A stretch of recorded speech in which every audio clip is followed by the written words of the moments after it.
Hey and welcome, this time it's StarCraft 2 with another Zerg game. So with the ladder locked, because it's the end of the season, I played some Zerg again. It's an unranked game. My opponent was top diamond, for those who care. In this game it was nothing special. It was an average game, I would say. But the last video I made with Zerg was me talking about a ZvT early game, and this time it's a ZvT against the Terran, and I wanted to talk about the mid game and mostly on the macro part, as when playing Zerg in Heart of the Swarm, I was mostly macro Zerg, I would say, with focusing a lot on Roach Hydra, even against Terran, if this was not very common. I love to play Roach Hydra pretty much in every matchup. I think in Legacy of the Void is almost better than in Heart of the Swarm, because with the addition of the Ravager, which I'm not using in this game here, I'm totally relying on my muscle memory and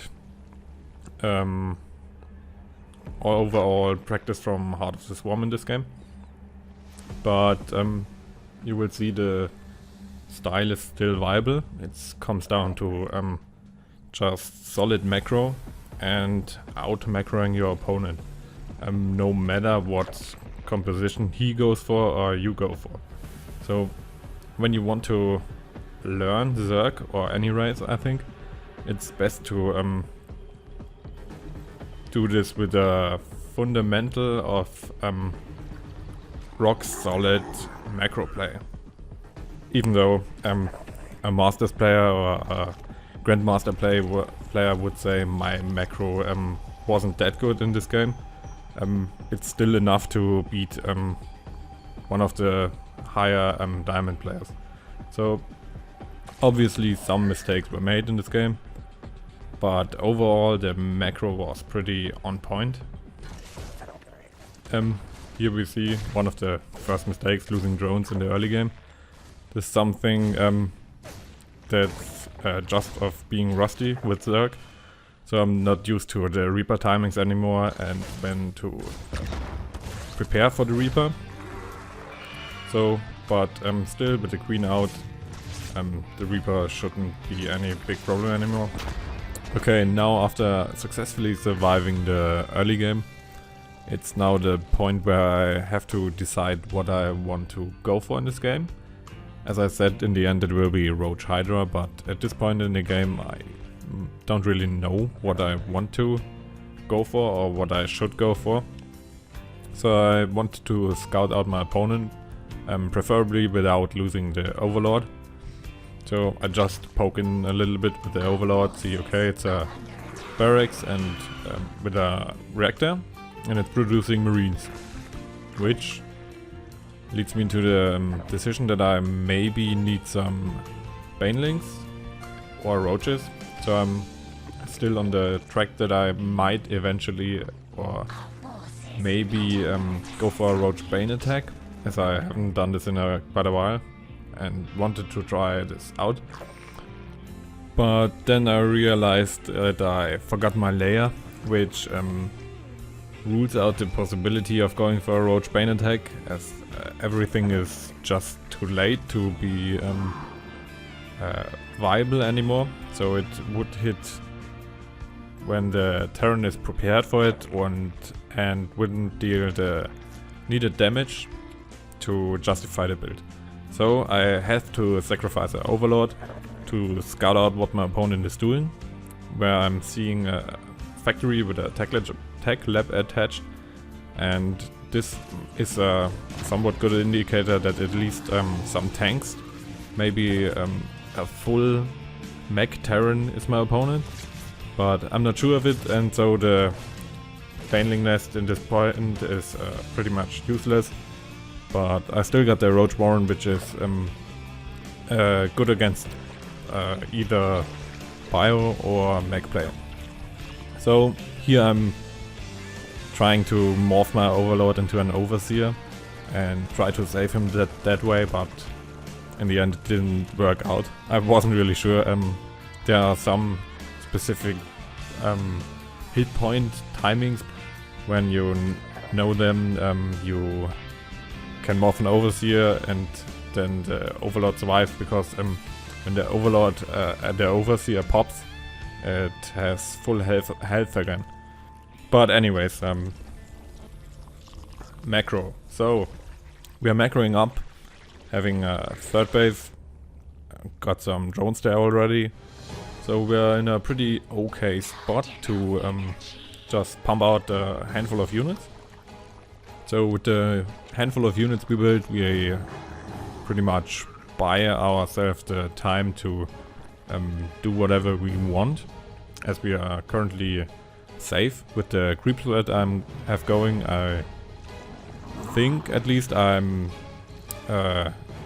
safe against all attacks he can throw at me, as I got enough time to react when I can see his move out. So with a few roaches, warding away the Marines and take the Selnaga watchtower.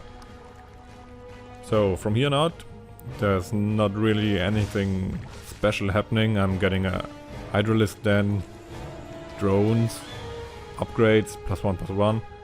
Also I'm messing up, obviously, the upgrades, queuing up both in the same Evo chamber, which is pretty bad. Overall, it's an average game, so there are obviously a lot of mistakes. Also the queen injects are very bad, but that's something I just have to get used to. But at least I know the proper reaction to it, and to not having the perfect queen injects is just to build additional macro hatches, which gives you the same value. Also in Legacy of the Void it's even better with the additional supply a hatchery gives you. You can just throw down some hatcheries and you pretty much can skip on a few overlords, and obviously your lava production increases. So I threw down the fort base and 2 macro hatches just to get my minerals down. Those are currently pretty high, over 1,000, which is pretty bad, but I'm banking at this point, and knowing that my opponent isn't moving out or isn't playing aggressive at this point, I get away with this mistake. Obviously it could be better and I could max out a lot earlier, but as I said, average game. Now we see my opponent is moving out for the first time with a small force of Marines, as well as some Medivac tankyvacs. Those are pretty good with the new ability, obviously, in Legacy of the Void, to pick up siege tanks and drop them. So tanks got way more mobility in Legacy of the Void.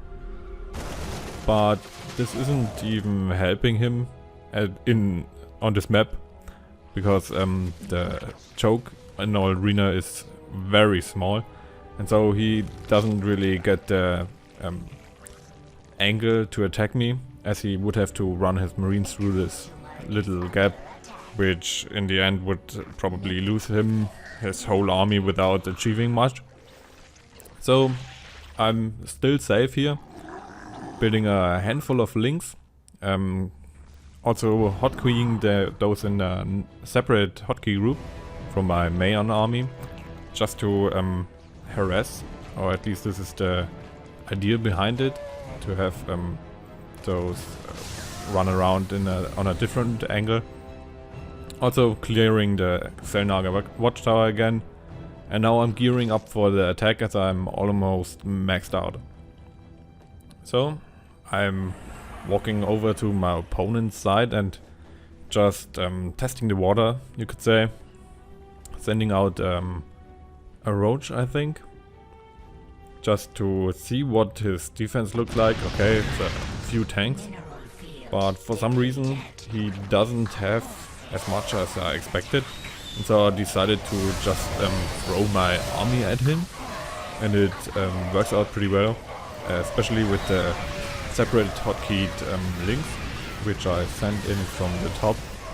Those are a pretty good distraction, and it's just pure macro. I got more stuff, nothing fancy or anything like that. I'm just overwhelming his force with sheer numbers. So that's about it from this game. He tries a drop, but I got units at home. So thanks for watching, and maybe see you in the next one.